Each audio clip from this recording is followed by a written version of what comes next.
చాలా మందికి ఉండే సాధారణ అలవాట్లలో చాయ్ బిస్కెట్ తీసుకోవడం కూడా ఒకటి. టీలో బిస్కెట్ ముంచుకొని తింటుంటే ఆ టేస్టే వేరబ్బా అంటుంటారు కూడా. కొందరు అన్నం తినకుండా అయినా ఉంటారేమో కానీ టీలో బిస్కెట్ ముంచుకొని తినకుండా మాత్రం ఉండలేరు. ఒక విధంగా చెప్పాలంటే చాలా మంది ఉదయం లేవగానే చాయ్ బిస్కెట్తోనే రోజును ప్రారంభిస్తారు. ఇక వివిధ పనుల్లో నిమగ్నమై ఉండేవారు బ్రేక్ సమయంలోనూ టీ బిస్కెట్ టేస్ట్ను ఆస్వాదించాలని భావిస్తారు. కానీ డైలీ ఇలా చేయడం ఆరోగ్యానికి మంచిది కాదన్న విషయం మీకు తెలుసా? చాయ్ బిస్కెట్ అలవాటు వల్ల రక్తంలో చక్కెర స్థాయిలు పెరిగే ఛాన్స్ ఉందని ఆరోగ్య నిపుణులు అంటున్నారు. ఎందుకంటే ఇందులో హై క్యాలరీలు, హై షుగరింగ్, అన్హెల్దీ ఫ్యాట్స్ ఉంటాయి.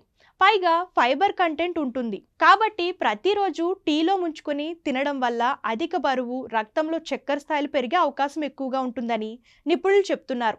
డయాబెటీస్, థైరాయిడ్ ప్రాబ్లమ్స్ ఉన్నవారికైతే చాయ్ బిస్కెట్ అధికంగా తీసుకోవడం ఆ సమస్యను మరింత పెంచవచ్చు. కొన్ని బిస్కెట్లలో సోడియం కంటెంట్ అధికంగా ఉండడం వల్ల ఇది దంతాలు, గుండె ఆరోగ్యంపై ప్రతికూల ప్రభావం చూపుతుంది. అజీర్తి, ఛాతిలో మంట, ఆకలి మందగించడం, మలబద్ధకం, రోగనిరోధక శక్తి బలహీనపడడం వంటి సమస్యలు దారితీస్తాయి.